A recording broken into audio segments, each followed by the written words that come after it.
ആ തോള് ചരിക്കുന്ന ഒരു ഷോട്ടുണ്ട്. ആ തോള് ചരിക്കുന്ന ഷോട്ടൊക്കെ ചേട്ടനോട് ചെന്ന് പറയുമ്പോൾ ചേട്ടൻ എന്ത് സന്തോഷത്തോടെ പറഞ്ഞു, എത്ര പേരെ ചരിക്കണമെന്ന് പറഞ്ഞാൽ മതി, ഞാനൊന്ന് നേരെയാക്കി വരികയായിരുന്നു. ഇനി തരുണ് തരിക്കണ ചരിച്ചോ. ഇല്ല, അതൊക്കെയാണ് കേട്ടോ ഫ്രീഡമാണ് കൊടുത്തിരിക്കുന്നത് അല്ലേ. ആ ഒരു ഫ്രീഡം ഉള്ളതുകൊണ്ടല്ല ആ സിനിമ ഇങ്ങനെ ആയത്. ഈ നമ്മുടെ ഈ വില്ലൻ എന്ന് പറയുന്നത് അല്ലേ, മലയാള സിനിമയിൽ ഇന്ന് വരെ എനിക്കത് കണ്ടപ്പം എന്നപ്പർഗീസറിനൊക്കെ ഓർമ്മ വന്നു. പക്ഷെ ഇവിടെ എത്രയോ പേര് ഇപ്പോൾ സിദ്ദീഖ് ഉൾപ്പെടെ ഉള്ളവർ ഈ സിനിമയിലേക്ക് വേണ്ടി വെക്കാം.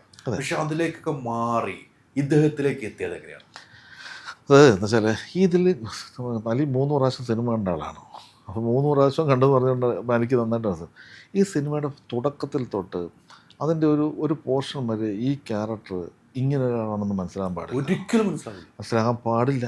പിന്നെ ഇപ്പോഴും ചിന്തിക്കുന്നത് ഇങ്ങനെയെന്ന്. അതെ, അങ്ങനെ ആ ഒരു സംഭവം ചെയ്യണമെങ്കിൽ ഇവിടുത്തെ സാധാരണ ഒരാൾ വരുമ്പോൾ ആദ്യം തന്നെ മനസ്സിലാവും ഇത് ഇയാളാണ് വില്ലൻ എന്ന് പറയുന്നത്. അത് മനസ്സിലാവരുത്.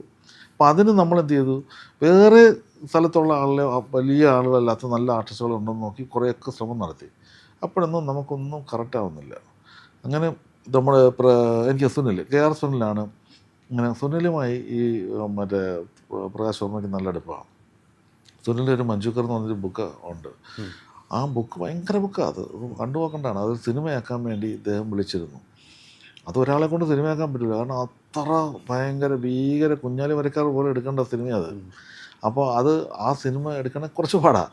അപ്പോൾ അത് ഈ നിർവ്വാണം എന്ന് പറഞ്ഞാൽ ഇത്രയും വലിയ ആർട്ട് മേക്കറായിട്ടുള്ള ഈ പ്രകാശ് വർമ്മ എന്ന് വെച്ചാൽ നമ്മൾ വിചാരിക്കുന്നതല്ല, കോടിക്കണക്കിന് രൂപയുടെ ആസ്തിയുള്ള ഒരു വലിയ ഒരു കമ്പനി നടത്തുന്ന ആളാണ് ഇദ്ദേഹം. അതിൻ്റെ ഡയറക്ടറാണ് ഇദ്ദേഹം.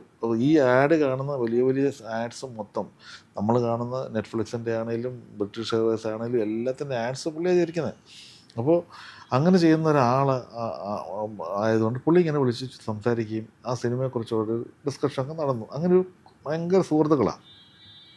അപ്പോൾ പുതിയ ആളിനെ തിരഞ്ഞെടുത്തുകൊണ്ടിരിക്കുമ്പോൾ ഈ KR സുനിൽ ഈ ഇവിടെ പ്രകാശ് വർമ്മ അതിൻ്റെ ഇടയിൽ ഇവിടെ വരികയും അവിടെ പോയി കാണുകയൊക്കെ ചെയ്തിട്ട് അവിടെ അപ്പോൾ സുനിലിൻ്റെ മനസ്സിലൊരു തീരുമാനം എടുത്തിട്ടായിരിക്കണം സുനിൽ അവിടെ നിന്ന് ഈ പ്രകാശ് വർമ്മയുടെ തനിയുള്ള ഈ സുനിൽ ഒരു ഫോട്ടോഗ്രാഫറാണല്ലോ, ഫോട്ടോ എടുക്കുക, സെൽഫി എടുക്കുക, ഇതെല്ലാം എടുത്തിട്ട് തരുണും ഒക്കെ അയച്ചു കൊടുത്തിട്ട് ഞങ്ങളെല്ലാവരും കൂടി ഇരിക്കുമ്പോഴത്തേക്ക് ഒരു ദിവസം പറഞ്ഞു, ഈ ഇങ്ങനെ ഒരാളുടെ മുഖമുണ്ട്, ഇയാൾ ജോർജിന് പറ്റുമോ? അപ്പോൾ താടിയൊക്കെ വെച്ച ഒരാളാണല്ലോ പുള്ളി. അപ്പോൾ നമ്മൾ ഇതിനകത്ത് താടിയൊക്കെ ചെയ്യുന്ന ആൾ, പക്ഷെ ഫേസ് കാണുമ്പോൾ ഉഗ്രനാണ്.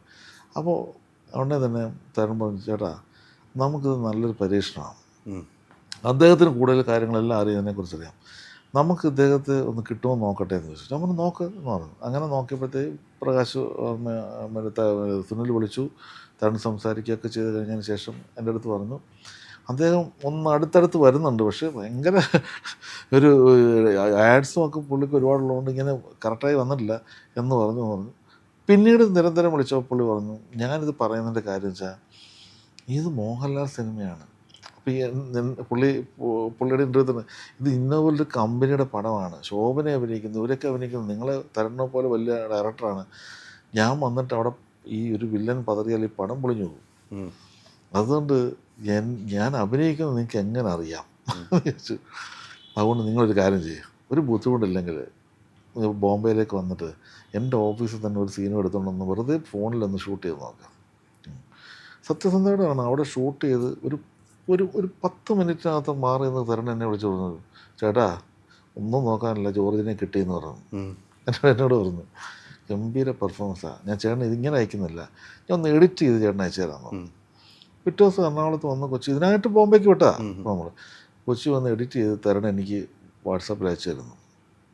ഞാനിത് കണ്ടിട്ട് തരുണിനോട് മറുപടി പറയുന്നതിന് മുമ്പ് തന്നെ ഞാൻ ലാലേട്ടനെ അയച്ചു, ഇത് ഇയാളെ ചേട്ടനോടെ എന്നെ വിളിച്ചു, ഇത് നമ്മുടെ പ്രകാശ് വർമ്മയാണ്, ചേട്ടൻ ആയിട്ടിൽ അഭിനയിച്ചിട്ടുണ്ടല്ലോ, പുള്ളി ഷൂട്ട് ചെയ്ത് ഒരുപാട് അഭിനയിച്ചിട്ടുണ്ട് പറഞ്ഞു. അപ്പോൾ ഇത് എന്തോന്ന് ഇയാൾ പെർഫോം ചെയ്യുന്നത് എന്ന് ചോദിച്ചു.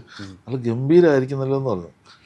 അപ്പം ഞാനുണ്ടെ തരുണിൻ്റെ അടുത്ത് പറഞ്ഞു, തരുൺ ഞാൻ ലാലേട്ടനും അയച്ചു കൊടുത്തു, ഞാനും കണ്ടു, നമുക്കിനി ഒന്നും ആലോചിക്കണ്ട ഇതെന്ന് പറഞ്ഞു. അപ്പോൾ തരുൺ പറഞ്ഞു, ഞാൻ ചേട്ടനോട് അതാ പറഞ്ഞത്. തരുൺ ആദ്യം തന്നെ പറഞ്ഞു ഇത് ഗംഭീരമാണ് എന്ന് പറഞ്ഞു. അതിൻ്റെ എല്ലാ ക്രെഡിറ്റും കണ്ടുപിടിച്ചതിനകത്ത് KR സുനിലിനുമുണ്ട്. കാരണം സുനിൽ ഇത് പറഞ്ഞില്ലെങ്കിൽ നമ്മൾ ആരും ഇതിലെത്തില്ലല്ലോ, ഇതിലേക്കെത്തില്ല. പക്ഷെ ഇന്ന് മലയാളത്തിൽ എത്ര വലിയൊരാളെയാണ് കിട്ടിയത് അല്ലേ? പിന്നെ 100% നമ്മൾ ചിന്തിക്കുന്നില്ലല്ലോ. അങ്ങനെയാണ് ഇതിൻ്റെ ഒരു ഒരു കാരണം ഇതാണ്, ഇങ്ങനെയാണ് കിട്ടിയത്. Ultra modern kitchen devices. ഒരു കിച്ചണിൽ വേണ്ട എല്ലാ ലേറ്റസ്റ്റ് ബ്രാൻഡുകളും ഇവിടെയുണ്ട്. ലോകോത്തര ബ്രാൻഡുകൾ, original products, wide range. MyG future. WhatsApp വഴി ഇംഗ്ലീഷ് പഠിക്കാൻ ഇംഗ്ലീഷ് കഫേ ഉള്ളപ്പോൾ ഇംഗ്ലീഷ് ഒരു വിഷയമേ അല്ല. English cafe, we present you the perfect English. WhatsApp now 9633 888 575.